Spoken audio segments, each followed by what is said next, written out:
Okay so hello students, welcome to study with concepts. So दोस्तों, जैसे कि आप लोगों को पता है कि आपका DFCCIL, NTPC, group D, SSC के आपके यहाँ पर एग्ज़ाम्स चल रहे हैं और आने वाले भी हैं, है ना। जैसे कि DFCCIL का आपका एग्ज़ाम होने वाला है, ग्रुप डी का होने वाला है, इस प्रकार से। सो यहाँ पर देखिएगा, हम लोग यहाँ पर जनरल स्टडीज़ हम लोग कर रहे हैं साथ ही साथ, ताकि आपके जनरल स्टडीज़ में भी मार्क्स अच्छे आए। तो हम लोग पॉलिटी की 5 क्लासेस देख चुके हैं, आज हम लोग यहाँ पर 6th क्लास देखेंगे। सो देखते हैं। देखिए, लास्ट क्लास में मैंने आपको एक होमवर्क दिया था कि निम्न में से किस अधिनियम ने गवर्नर जनरल की परिषद को कानून बनाने की शक्ति सौंपी। तो ये मैंने आपको होमवर्क दिया था। तो देखिए, ये एक चार्टर एक्ट 1883 था, है ना। सो इस एक्ट के तहत, इस अधिनियम के तहत गवर्नर जनरल की परिषद को कानून बनाने की शक्ति सौंपी थी। क्लियर हो गया। सो जब भी आपसे कभी क्वेश्चन पूछा जाए कि किस अधिनियम ने गवर्नर जनरल की परिषद को कानून बनाने की शक्ति सौंपी, सो वो था चार्टर अधिनियम 1883। क्लियर। चलो नेक्स्ट क्वेश्चन देखो। ये हाबिस कॉर्पस क्या होता है? ये हैबिस कॉर्पस क्या होता है? बंदी प्रत्यक्षीकरण क्या होता है? तो ध्यान से देखिएगा, बंदी प्रत्यक्षीकरण, हैबिस कॉर्पस जो होता है वो होता है अदालत से एक व्यक्ति जो पुलिस या किसी अन्य व्यक्ति द्वारा अवैध रूप से हिरासत में रखा गया है, उसको मुक्त करने का आदेश क्या कहलाता है? हार्बस कॉर्पस कहलाता है, बंदी प्रत्यक्षीकरण कहलाता है। क्लियर। सो बिल्कुल यहाँ पर ऑप्शन है आपका करेक्ट हो जाएगा। बंदी प्रत्यक्षीकरण क्या कहलाता है? अदालत से एक व्यक्ति जो पुलिस या किसी अन्य व्यक्ति द्वारा अवैध रूप से हिरासत में रखा गया हो, उससे मुक्त करने का एक ऑर्डर होता है, एक आदेश होता है। क्लियर। यही आपका हैबियस कॉर्पस कहलाता है, बंदी प्रत्यक्षीकरण कहलाता है। आगे बढ़ते हैं। देखिएगा, who controls the consolidated fund of India? Bharat के समेकित कोष का नियंत्रण कौन करता है? तो ध्यान रखिएगा, जो कंट्रोलर एंड ऑडिटर जनरल होता है भारत का, जो भारत के जो नियंत्रक और महालेखा परीक्षक होते हैं, वो सुपरवाइज करते हैं, वो कंट्रोल रखते हैं अपना किसमें? कंसोलिडेटेड फंड में। क्लियर। जो आपका यहाँ पर समेकित कोष होता है उसमें। सो कभी भी अगर आपसे कोई पूछ ले कि भारत के कंसोलिडेटेड फंड ऑफ इंडिया या भारत के कंसोलिडेटेड फंड को कौन कंट्रोल में रखता है या कौन सुपरवाइज करता है, सो आपका आंसर हो जाएगा यहाँ पर CAG, controller and auditor general. Clear हो गया।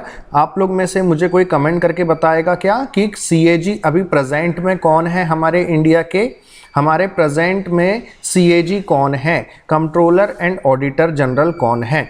और आप लोगों को ये भी कमेंट करना है कि हमारे देश के अभी प्रेजेंट में अटॉर्नी जनरल कौन है। ये दोनों क्वेश्चन का आपका आंसर कमेंट सेक्शन में मैं देखूंगा। क्लियर। चलिए आगे बढ़ते हैं।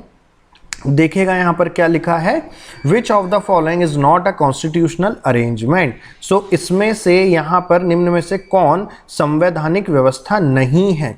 तो देखिए, फाइनेंस कमीशन तो है ना, फाइनेंस कमीशन तो है, इलेक्शन कमीशन भी है आपके कॉन्स्टिट्यूशनल में, और UPSC भी है आपके कॉन्स्टिट्यूशन में, लेकिन प्लानिंग कमीशन नहीं है। क्लियर हो गया, है ना। प्लानिंग कमीशन, या अगर ऑप्शन में अगर नीति आयोग लिखा होगा तो भी ठीक है। सो प्लानिंग कमीशन या नीति आयोग जो है वो आपके संवैधानिक व्यवस्था नहीं है। बाकी फाइनेंस कमीशन, इलेक्शन कमीशन और UPSC ये आपका ये आपका कॉन्स्टिट्यूशनल अरेंजमेंट है, संवैधानिक व्यवस्था है, लेकिन प्लानिंग कमीशन या फिर नीति आयोग आपका संवैधानिक व्यवस्था नहीं है। आगे बढ़ते हैं। Which article of the Indian constitution directs the state government to form a village panchayat? भारतीय संविधान का कौन सा अनुच्छेद राज्य सरकार को ग्राम पंचायत बनाने का निर्देश देता है? तो देखिए, आर्टिकल 40 जो है, आर्टिकल 40 जो है वो भारतीय संविधान को आर्टिकल 40 के तहत राज्य सरकार को ग्राम पंचायत बनाने का निर्देश देता है। क्लियर हो गया। सो आर्टिकल 40 यहाँ पर आंसर हो जाएगा ऑप्शन ए। भारत में हरिजन संघ, जो हरिजन संघ है उसका गठन किसने किया था, उसको फॉर्म किसने किया था? तो ध्यान रखिएगा, जो महात्मा गांधी थे, है ना, महात्मा गांधी ने हरिजन संघ को यहाँ पर जो है गठित किया था। हरिजन संघ की यहाँ पर स्थापना करी थी महात्मा गांधी ने। आगे बढ़ते हैं। क्वेश्चन है, किस अनुच्छेद के तहत 2 एंग्लो इंडियन को हाउस ऑफ पीपल में नामित किया जाता है? अच्छा, हाउस ऑफ पीपल मतलब क्या होता है? हाउस ऑफ पीपल मतलब लोकसभा। क्लियर हो गया। हाउस ऑफ पीपल क्या होता है? लोकसभा होता है। तो ध्यान रखिएगा, कभी कभी लोकसभा की जगह डायरेक्ट हाउस ऑफ पीपल लिखा आता है, तो हमें पता होना चाहिए कि हाउस ऑफ पीपल होता है क्या है। सो हाउस ऑफ पीपल होता है लोकसभा, और अगर मैंने कह दिया अपर हाउस तो अपर हाउस का मतलब होता है राज्यसभा। क्लियर? चलिए, सो यहां पर देखिएगा, यहां पर हमें बताना है कि किस आर्टिकल के तहत दो एंग्लो इंडियन को house of people means Lok Sabha में नामित किया गया। सो ये है आपका आर्टिकल 331, ठीक है, आर्टिकल 331, ऑप्शन ए हो जाएगा यहां से करेक्ट। आगे देखते हैं, who is regarded as the architect of the Indian constitution. भारतीय संविधान के वास्तुकार के रूप में किसे माना जाता है? तो ध्यान रखिएगा, भारतीय संविधान के वास्तुकार के रूप में बी आर अम्बेडकर को, है ना, डॉक्टर बी आर अम्बेडकर को यहाँ पर architect of the Indian constitution, या फिर ऐसा कह लीजिए भारतीय संविधान के वास्तुकार के रूप में माना जाता है। किसे? Doctor B R Ambedkar. आगे बढ़ते हैं, which state of Indian introduced the common civil code for first time. भारत के किस राज्य में पहली बार समान नागरिक संहिता लागू की गई? तो ध्यान रखिएगा, जो गोवा था, है ना, गोवा में पहली बार समान नागरिक संहिता लागू की गई थी। अच्छा, आपसे एक चीज़ और पूछी जाती है कि गोवा जो है वो आज़ाद कब हुआ था, है ना, तो देखो ये पुर्तगालियों से आज़ाद हुआ था 1961 में, तो इस चीज़ का भी ध्यान रखिएगा, गोवा पुर्तगालियों से कब आज़ाद हुआ था? 1961 में हुआ था। क्लियर हो गया? इस चीज़ का भी ध्यान रखिएगा। बाकी इस क्वेश्चन में क्या था कि कौन सा राज्य पहली बार समान नागरिक संहिता लागू कहाँ पर की गई थी पहली बार? तो गोवा में की गई थी। आगे देखिएगा, धर्म, जाति, लिंग या जन्म स्थान के आधार पर भेदभाव का निषेध, है ना, तो कौन से आर्टिकल में ये चीज़ है? तो आर्टिकल 15 में ये चीज़ है ना, इस पर तो एक जो है फिल्म भी बन चुकी है।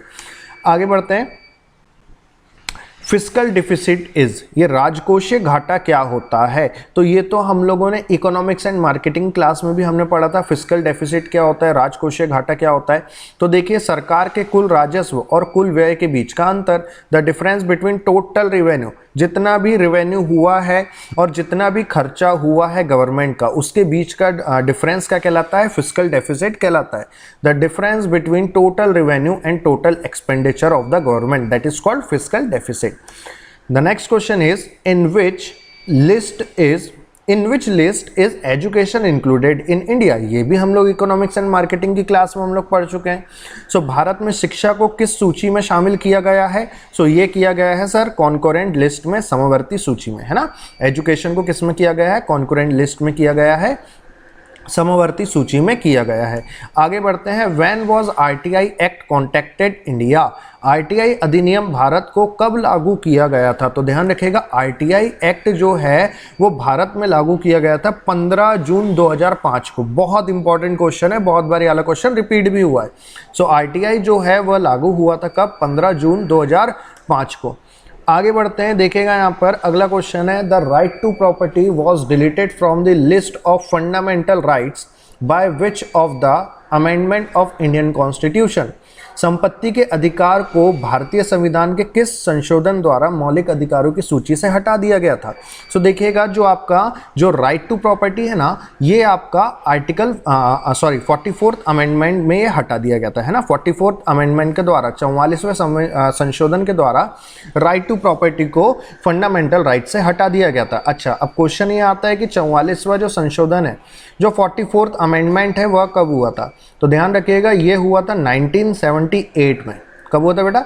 1978 में जो है 44th अमेंडमेंट हुआ था, 44वां संविधान संशोधन हुआ था राइट टू प्रॉपर्टी के लिए। क्लियर? सो आपसे ये क्वेश्चन भी पूछा जाता है कि 42th अमेंडमेंट कब हुआ था? तो 42वां संविधान संशोधन हुआ था 1976 में, ठीक है। और जो 44th अमेंडमेंट है, जो आपका यहाँ पर 44वां संविधान संशोधन है, वो 1978 में हुआ था। तो इस चीज़ का भी यहाँ पर ध्यान रखिएगा।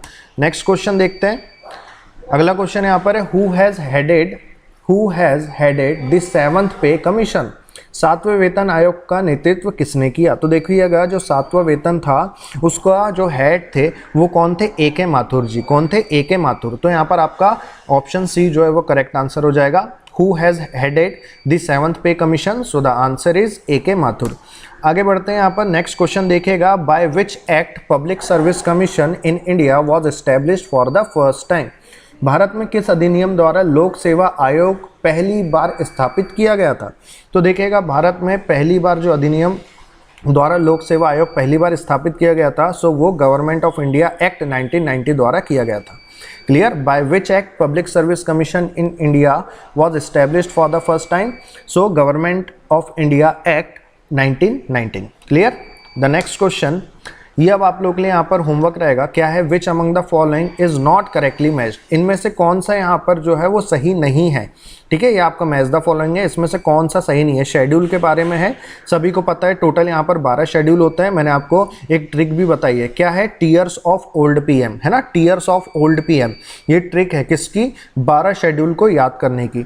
सो ये आप लोगों के पास यहाँ पर है, इसमें से हमें बताना है कि कौन सा शेड्यूल जो है वह इसमें गलत है, इसमें से कौन सा ऑप्शन जो है वो गलत है as according to schedule. Clear? Total 12 schedule है, अब उसमें से देख लो कौन सा इसमें से गलत लिखा है। ठीक है, चलिए, सो आज के लिए हम लोग इतना रखते हैं, मिलते हैं नेक्स्ट क्लास में। जब तक के लिए bye bye, take care, thank you so much.